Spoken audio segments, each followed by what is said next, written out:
Here's what's coming up next on One Detroit. Historic, unprecedented, challenging, anxiety-producing. The 2020 election, and Michigan is in the middle of it. Analysis from Henderson and Nolan Finley. Plus a look at voting trends with BridgeDetroit and navigating the pitfalls of taking politics to the workplace.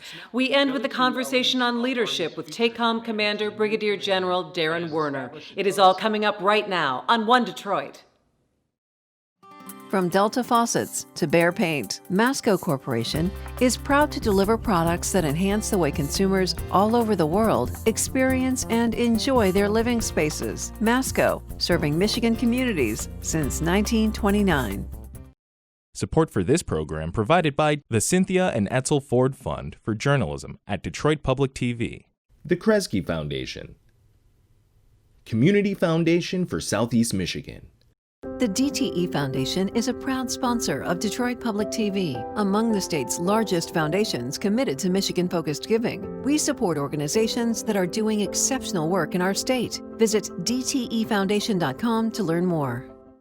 Business Leaders for Michigan, dedicated to making Michigan a top 10 state for jobs, personal income, and a healthy economy.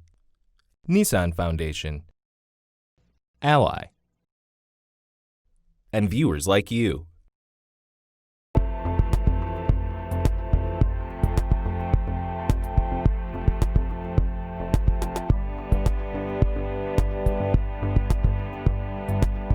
Hi there and welcome to One Detroit. I'm Christy McDonald. Thanks so much for joining me. Look, I know this has been a long week and we are still in the middle of the 2020 election, seeking some kind of clarity.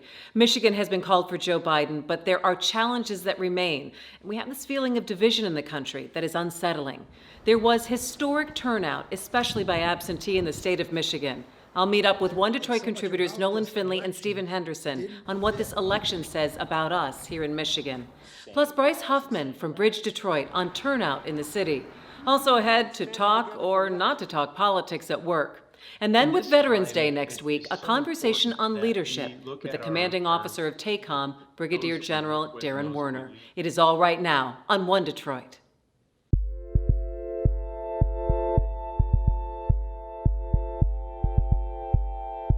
All right, let's get right to it with our One Detroit contributors. Nolan Finley, the editorial page editor of the Detroit News, and Henderson, host of American Black Journal and host of Detroit Today on WDET.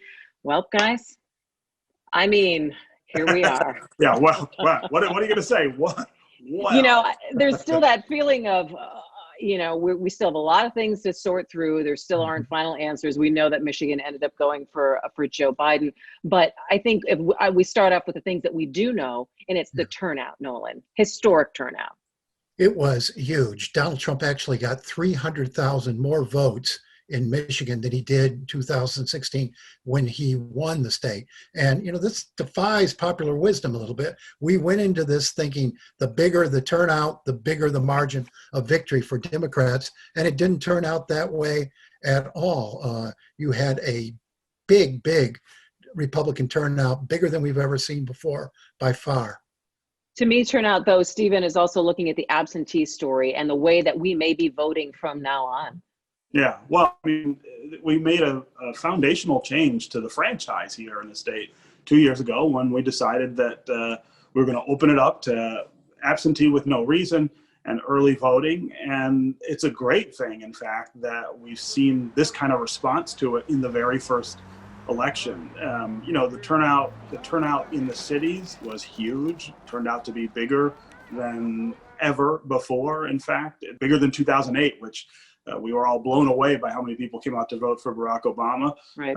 That record just fell pretty quickly. So, I mean, I think that's the good story about 2020 is that more people than ever have decided to exercise this pretty fundamental right. And that has nothing to do with the outcome one way or another. It's that going forward, how do you keep that enthusiasm and expand it? Yeah, how do you keep that engagement and get people even maybe more invested in the local races, the hyper-local races that will really impact their everyday lives? Nolan, I think this also cemented for us the flip of Oakland County really turning and going blue. Yeah, I mean, we keep talking all these years about Macomb County and keep your eye on Macomb County. I think from here on out, you got to keep your eye on Oakland County and Kent County, which also lot less Republican this time around than it has been in the past. Oakland County, interesting though. You look at that, that's the place where you find these suburban women who turned against Trump, and yet you've got a congressional race out there, Haley Stevens, right in the suburbs, in the kind of suburbs that Trump was supposed to be having trouble in, or Republicans having trouble in it. And she's, she was locked in sort of a really, really tight race. So there's so much about this elections didn't fit, into our, the things we normally would predict. And Stephen, we still look and we see that the state house is still a Republican majority, which is, again, interesting looking at where the votes are around the board here. Yeah, I mean, there were some interesting changes in some seats in the House, but I always come back to the fact that our legislative districts are badly representative of the population here. I'm eager to see if this is another election in which there were more votes cast for Democratic candidates and they got fewer seats, which has happened several times here in Michigan because we allow legislators to pick their constituents, or at least we have up until now, instead of drawing districts in a neutral way. I would predict that it will be much, much harder to see this kind of dominance by especially the Republican Party, because it has fewer voters than the Democrats, once the map looks like it's neutral, once the map is not drawn with party at the center of the endeavor. And that's just in 2 years. The next time we vote for State House and for Senate, we'll do it differently. Yeah, with the redistricting commission. I want to talk to both of you, though, about this feeling of how we move forward. We're seeing challenges. And again, we have to say that we're taping this a little bit before Thursday night. So there are still things that could be happening hour to hour. But this feeling that neither side feels like they've won in some way, and how the mood of the country kind of goes forward from here in working together and putting putting things aside. I'm feeling that it's going to be even harder. Nolan? Oh, maybe not. I mean, I think maybe the shared disappointment is what brings us together. I mean, for somebody like me who supported neither Biden nor Trump, I take a look at a scenario in which, and we don't know this yet, but in which Joe Biden is president and the Republicans continue to hold the majority in the Senate, and I see the inability to make big drastic changes, one-party changes, and I think that works toward healing the country. And I have some confidence that Joe Biden, as a longtime senator, and Mitch McConnell, who worked with him, will have some sort of good working relationship. I'm pretty encouraged about that. I think if we can get to the point, away from the point where one party comes in, has all the power, and presses their issues, and then the next party does the same, and start trying to govern together and reach a middle, that's what it's going to take. It's the only way we get there. Stephen, do you share Nolan's optimism? And it's kind of surprising that I say that Nolan is the optimist in this here. I'm not sure. We have a Senate and a Senate majority leader who declared as soon as he got control when Barack Obama was president that his goal was to make sure that the president didn't get anything done, A, and B, didn't get reelected. It's going to take a really different attitude from Mitch McConnell for what Nolan's talking about, which is what we should all want to be possible. Democrats aren't the obstructionists in Washington right now. We haven't had any power. What we need is for Republicans to say, we're not just going to say no. We're not going to block all of your judicial nominees, for instance, the way they did 80 nominees for Barack Obama. The shared power requires that both sides value the participation more than they value the win. All right, and we're going to have to leave it there. Nolan Finley, Stephen Henderson, it's great to see both you guys, and we'll see you again next week.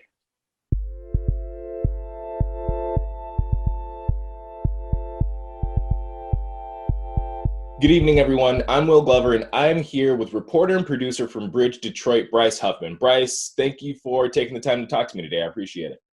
Thanks for having me on, man. Thanks. Yeah, so let's just jump right into it. You were out there on election day, seeing what's going on. Tell me a little bit about what you saw when it comes to turnout, because we know Detroit and essentially all over the country, there are record numbers both in mail-in ballots and, it gets a little murky when it comes to who was out in the streets, standing in line to actually place their votes. Yeah, I'm glad you brought up the unprecedented number we saw in absentee ballots, because I actually started my election day at the TCF Center in Detroit, or what used to be Cobo Hall, if you're not familiar with the term. And that's where they had the AV counting board, where they were collecting all the absentee ballots and sorting them and counting them. So based on how many workers were there and how many ballot boxes were there, I would say that the big turnout really was in the absentee ballots. When I went out to different polling places later in the day, I started primarily in Southwest and Northwest, and kind of kept to the west side of the city, but there weren't big lines. There weren't very crowded polling places because that heavy absentee turnout. So based on what you saw, how prepared do you think the city was when it came to, receiving people at the polls, even if there was, an influx or more than expected to be there? I think the poll places were all pretty prepared for what they saw. I didn't see any major issues when I was out. The only real hiccups that I saw were there was a polling place in Southwest that didn't have an Arabic translator on the scene immediately. So people kind of had to wait for that translator to show up. But most of the polling places I went to were ready for what they saw and were able to handle it pretty easily. Now, one of the things that had a lot of people on edge was that there would be some sort of clash or, upheaval in some way, some sort of unrest when it comes to, protests, counter protests and things like that. Was that something that you were concerned about when you headed out that morning? What was on your mind? What were you, mentally preparing yourself for? So on election day, I was kind of preparing that I might see more out-of-town folks than usual at some polling places to just kind of monitor and be poll challengers and poll watchers. But most of the people that I ended up seeing that were from out of town, actually I saw the next day, yesterday, after election day. There was a protest at TCF Center outside because a lot of conservative poll watchers weren't being let in. There was some confusion about why they weren't being let in. But the official stance, I guess, from the city is that these people were trying to interfere with their election process. And when there's people who aren't from your city interfering with your election process, you're not going to let them in. So despite some people being very angry and upset, no real violent incidents or clashes happened, even though there were some incidents where counter-protesters showed up and there was some loud chanting back and forth, but no violence to speak of. There was a heavy police presence there making sure that nothing happened. So I think we might end up seeing more protests, especially from people on the right who are not fans of how the Michigan election turned out. But at the end of the day, those people have their right to protest, and I assume that we're going to see more of that.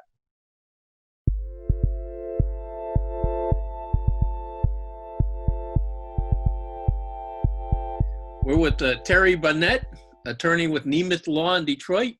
Thanks for talking to us today. I'm glad to do it, Bill. How are you? I'm good. You work with companies regarding labor issues, and we're talking about election year politics in the workplace. What have you been hearing these days? Well, we're hearing the same thing we hear every 4 years, but we're hearing more of it, and we're hearing it in different ways. Every time the election cycle rolls around, I think we see that workplace politics get a little bit more divisive. And on top of that, we're seeing that the workplace itself has changed. Now we're talking about people in their own homes communicating like we're communicating right now over some sort of video conferencing platform. I think a lot of people would agree, there's certainly anecdotal evidence, that people actually tend to be more polite over video conferencing. I don't know if it's the mediated format or if, but typically people are better behaved on camera than not on camera. But conversely, we're also seeing people forget about what might be in the background, whether they have, their political candidate posters hanging behind them on their wall, or whether they're wearing logos on their clothing or hats to meetings. The communication is happening in a different way. Now bring that to from a legal point of view. Can you wear a hat or a shirt pushing a particular candidate or a cause to work online or at work? Right. And I think that's going to come down to whether you work for a private employer or a public employer, and what your employer's stand on that is. Private employers are generally free to dictate or to have rules in place about what an employee can and cannot wear to work. Tonight, President Trump going head-to-head with one of Akron's largest employers. Down in Ohio, Goodyear popped up in the headlines. Seems like 1,000 news cycles ago. Actually, it was just August. Company policy banned political apparel like Make America Great Again hats, but not Black Lives Matter stuff. That's because Goodyear, like many other companies, decided BLM is not political or partisan. That didn't sit well with someone. This morning, the president sending this tweet urging people not to buy Goodyear tires. And it's this Black Lives Matter button handed out by his union that's now at the center of a labor dispute. In Seattle, flip side of the same issue. Ohio-based Kroger, which owns both QFC and Fred Meyer stores here in the Northwest, said employees can't wear the button on the job anymore. Store management came up with an alternative plan. Instead of buttons, it passed out standing together wristbands. A solution, not so satisfying for some. And standing together for what? The question, though, is what about your boss? Can your boss be talking a lot about politics, maybe even trying to get you to vote a certain way? Maybe. How's that for a lawyer answer? Actually, federal campaign regulations dictate, what would be considered corporate speech. And you're going to have to look at, is the boss, what level is it? Is this my mid-level supervisor that just happens to have an opinion that and is expressing that opinion? Probably not going to implicate federal campaign law. But certainly, if this is the owner of the organization, if this is the president of the organization, if this is the chief financial officer of an organization, that person creates the appearance that they're speaking on behalf of the organization, and then the corporation is engaging in political speech. Is the president of a corporation legally permitted to say, vote for candidate X or you don't have a job here? Then certainly not. Michigan's election laws prohibit employers from taking coercive measures in order to dictate the outcome of a vote. Same thing, an employer can't offer a bonus or a reward for voting a particular way. Those would all violate those election laws. Now let's look at some other outward items of expression. Masks in the workplace. President Trump this week suggested some people choose to wear masks not for protection, but to signal they don't like him. And with rare exception, the president has repeatedly refused to wear a mask in public. It can almost be seen as a political statement whether you wear or don't wear a mask. And what are employers empowered to do or not do regarding all of that? Well, we're talking about two different sets of laws. Now we're talking about health regulations. We're talking about OSHA. We're talking about MyOSHA. We're talking about executive orders that, depending on when this airs, may or may not still be in effect. But certainly at this point in time, if an employer is open and they have employees in the workplace, they are required to abide by certain safety protocols. And one of those is that employees must wear masks when they are in common areas. If an employee chooses not to wear a mask, certainly employers have to take the appropriate action to address that situation. To the extent that that is political speech, I think that we're getting into some interesting areas about what is speech, first of all. Certainly, a private employer can limit the type of speech or the subject matter of speech, so long as they're not violating one of those other regulations or rules that we talked about. But I would also say that to the extent, and now we're talking about something that probably doesn't apply legally to private employers, but certainly from just a communication standpoint, any right to free speech that a person has is limited when it becomes dangerous. You can't yell fire in a crowded movie theater.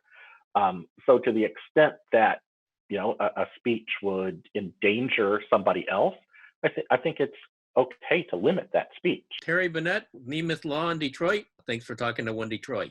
Thank you very much, Bill. Take care.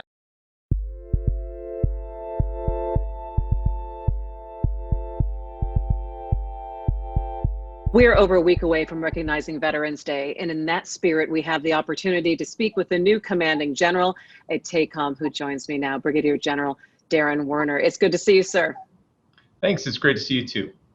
Your service with the Army is expansive. You served in Afghanistan and Iraq, among other places, but you are from Michigan, from Mayville. So coming to be a commander here is kind of like coming home, and that was in June, correct? That's right. Yeah, it was a great news for me to hear that my next assignment was going to be here at TACOM. As a Michigander, born and raised here, I spent all my life, all the way up until I entered into the Army on active duty. It was the first opportunity I had to serve our nation from home. So it's exciting. We take for granted that TACOM is located in Warren, but the work really that the U.S. Army is doing there with technology and engineering is pivotal to U.S. security. Describe for people, and I guess maybe refresh our memories, of the expansive nature of the Detroit Arsenal and the work that's going on there that you're doing. Yeah, so TACOM is the centerpiece of a combination of 3 different major Army commands. TACOM is a part of Army Materiel Command, which is the sustainment headquarters for the Army. We deliver everything that a soldier would need in the field or at home at their home station. The other 2 elements are Army's Futures Command, which is a new command that is established. It does experimentation in engineering and develops what our future Army is going to look like. And then the third part is our Acquisition Command, the ASALT, which is called the Assistant Secretary of the Army for Acquisition, Logistics, and Technology. When anyone comes into leadership, you always wonder, what's their style? How will you motivate staff and reach goals? And especially under these new working conditions when you haven't been face to face with a lot of the people that you're leading and working with. And I think we're at a time that we're thinking about leadership and its most effective ways and aspects that can have a detrimental effect. How do you look at leadership? So in this time, it is so important that we look at those that we work with and those that we lead as teammates. And I'm a huge believer that to be successful, you have to create a team that is capable of executing their mission with or without you, and to have the confidence in those individuals that are part of your team that they're going to deliver the best that they can deliver. When you look at the world, what kind of leadership style do you think we're missing out there in the world? So, I would say that number one, it's the ability to listen and to take what you hear and turn that into a positive result. I believe that as leaders today, when you can listen to your team, when you can pay close attention to the things that are going well as those things that aren't going so well, and listen to those individuals out there who are providing their insight. I think I've been told by a lot of my leaders as I've grown up in the Army that to surround yourself with people that look like you, who act like you, who do things like you, is only going to give you one result. And that isn't always the best result. But when you can have a diverse group of individuals who are around you, who can provide their candid assessment and their view, you really get the best organization you could possibly want. With Veterans Day coming up, where we really recognize the service that men and women are giving to our country, what's the one thing that you would encourage us all to remember on Veterans Day? I would offer up that we all should just look around us and recognize that as Americans, there are many people every day, whether they're veterans or even our first responders, who give to the nation willingly, without hesitation. And it's a great thing to see in our world today. that people are so selfless that they'll give their lives into the defense of their nation. It's the commitment to our Constitution. I think we all should thank them, and we should do it not just because it's a cliche of, thanks for your service, but because we really mean it. And that is going to do it for One Detroit. Thanks so much for joining me. Remember, onedetroitpbs.org for our daily interviews. Find us on social media at One Detroit. I will see you on Monday for One Detroit Arts and Culture, and then back here next Thursday at 7:30 p.m. Take care. It's going to be all right. We'll see you next time. You can find more at onedetroitpbs.org or subscribe to our social media channels and sign up for our One Detroit newsletter. From Delta Faucets to Behr Paint, Masco Corporation is proud to deliver products that enhance the way consumers all over the world experience and enjoy their living spaces. Masco, serving Michigan communities since 1929. Support for this program provided by the Cynthia and Etzel Ford Fund for Journalism at Detroit Public TV, the Kresge Foundation, Community Foundation for Southeast Michigan.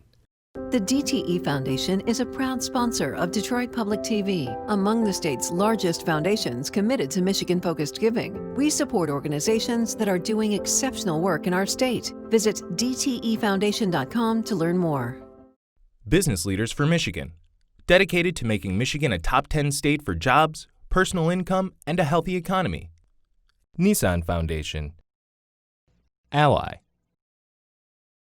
and viewers like you.